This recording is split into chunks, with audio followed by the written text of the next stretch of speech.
can only resign if my policy instruction is unconstitutional or illegal. Then, on the question of those unfortunate incidents when Kenyans lost their lives and the quest for justice, I strongly believe that there must be justice and every death that occurred must be accounted for.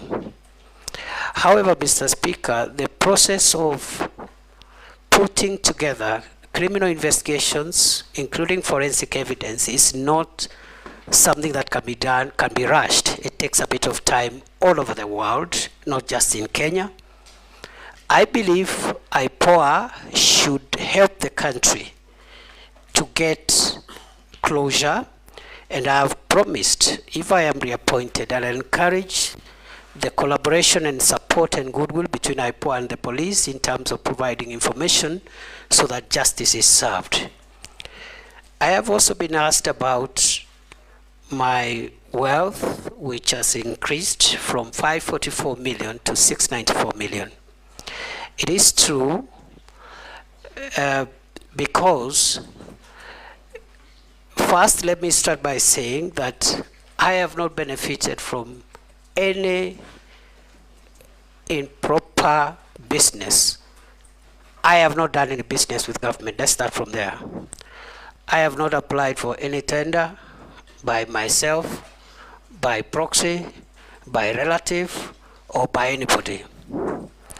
Mr. Speaker, before I was appointed, my wealth was at 544 million.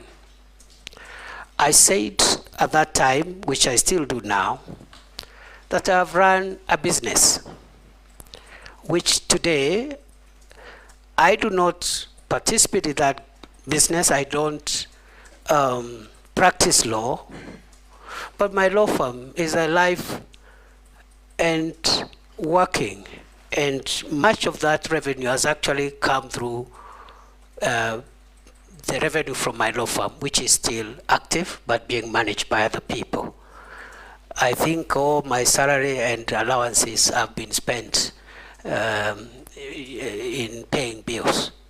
Therefore, most of the increment in my net worth is because of three things. One, the legal fees, some of which was actually pending by the time I was being appointed, and I said it here, that there are some unpaid legal fees, which some of them were paid. In fact, I remember 2 months after I was appointed, one of the clients paid a significant amount of legal fees, which had been pending.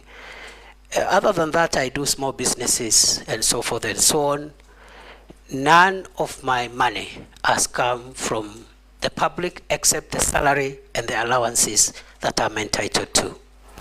Lastly, on Haiti, it is true that the government of Kenya, through the National Security Council, decided to deploy our officers in Haiti pursuant to a request by the UN Security Council and the UN General Assembly. These are international obligations. It has not affected our operations, and it is not true to say that since there are problems in Kenya, we cannot also do our international obligations, because all countries in the world do have security issues. They have security matters. Even the country you consider safest has its own security matters. And therefore, it is a great honor for our officers to serve in Haiti. So far, they are doing a good job. I believe they will profile Kenya properly. They will bring honor to our country. And that deployment has not affected our operational capabilities. I submit. Thank you, Speaker. Thank you. Don't you like your neighbor? Ask one question. I'll ask only one question, Mr. Speaker. Professor Kithure Kindiki, in your first stint as CS Interior, you are associated with strong statements, such as "we will crush you," you'll be met with the full force of the law. we will deal with you firmly and deadly, and many other words like that. Statements which seem to fuel police extrajudicial action. And Kenyans have taken notice of such statements that probably they fuel police extrajudicial action, and the use of excessive force, because if you tell people we'll crush you, the police will crush you, that's what it will entail. As you see now, there's a new awakening in this country about what public officers are saying. How different will you be if we approve you? Secondly, you are also the civilian face among the police and the security organs that we have. But as you took up this job, probably, Professor Kindiki, you became more of them, more of a police officer, not a civilian within. You are donning police uniform, you are all over police choppers, and you behaved like a police officer, which probably took you away from the police direction that you're supposed to give the forces, and became more of an operational leader instead of a policy director in the force. How will you be different on this? And probably lastly, you are more in the sky than on earth. When you want to give policy direction, you want to give guiding, you need to be in office, have meetings, boardrooms, and give policy direction.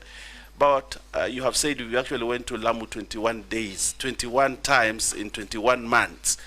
And probably in the operation field more than where you are required to give, operational or to give policy guidance and direction. And that's why the police force and the administration, national government administration, is not properly coordinated. How different will you be when we approve you as CS? I thank you. Professor? Mr. Speaker, thank you. I've been asked to say whether I'll change my language. Mr. Speaker, I need to clarify that it is true I have used very, very unique language. But Mr. Speaker, this is security language.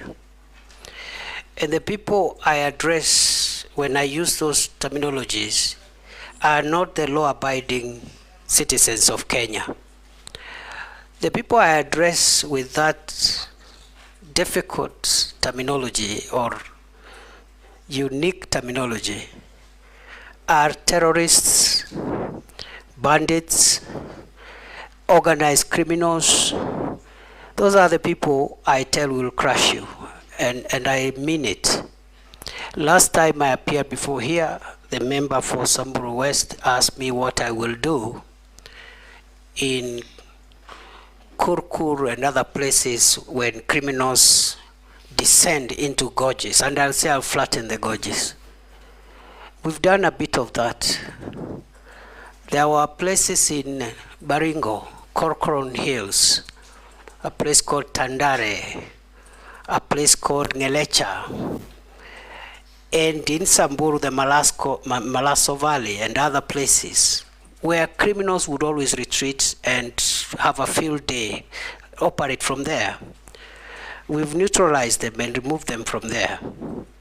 So, again, the use of force is permitted by law, depending on who that force is used against and in what circumstances. And the escalation methods are used. You start by asking them to surrender. If they don't, you use other methods until, if they challenge you or they want to kill police officers, the police officers will kill them before they kill the officer. That is the law. Mr. Speaker, on the second issue, I have been there at headquarters driving policy in boardrooms, Arambe House. I've had so many meetings in our campuses in Kiganjo, in Embakasi, Roiro, Police Leadership Academy. But I've also been in the field more.